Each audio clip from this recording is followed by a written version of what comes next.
So many kidnapped, dragged back into the clutches of Hamas in the Gaza Strip, from the elderly to toddlers, so many in between. Men, women, did not matter. And now we're fortunate to be joined by Adva Adar. She's the granddaughter of Yaffa Adar, who was kidnapped by Hamas and was highly filmed throughout that process here. If you see, many of the images have emerged. Look, thank you for being with us. I want to start, of course, thank you for having the strength and the fortitude to appear on our show right now.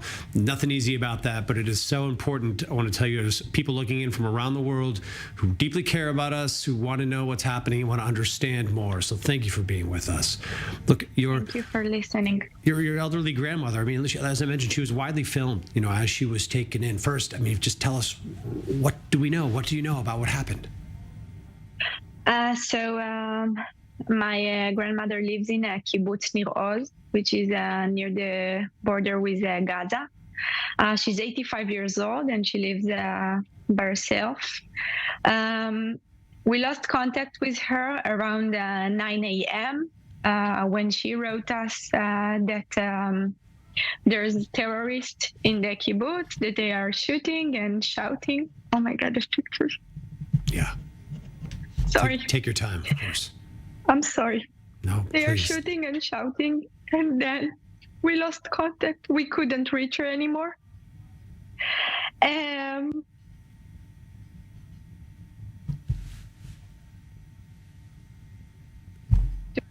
Everyone's out from where they were hiding. My aunt asked them to get into her house, and they found the house completely broken.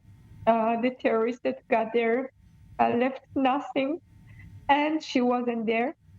There was such a chaos. No one knew where is she and what happened.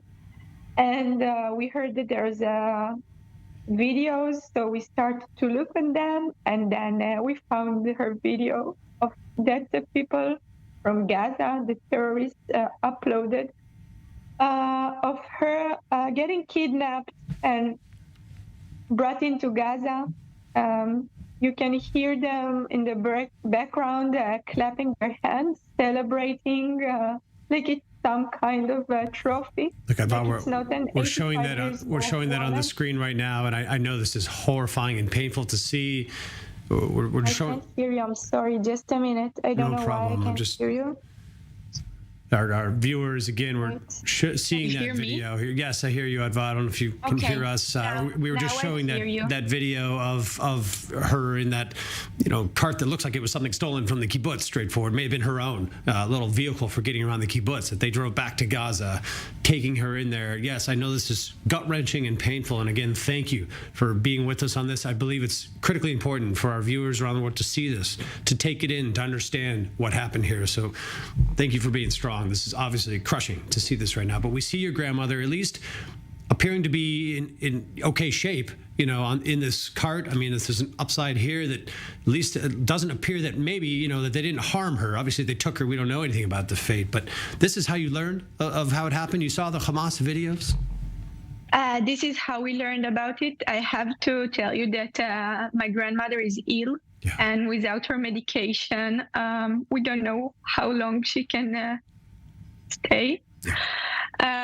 So maybe they haven't heard her, I hope, but it's not like she have a lot of time without her medication, and she's suffering a lot from pain.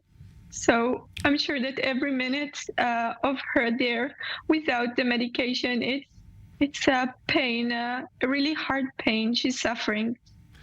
What can you tell us about her? I've spent some time in these kibbutzim, and I've spoken to people of her generation and their perspective on what I understand they see as their neighbors in Gaza.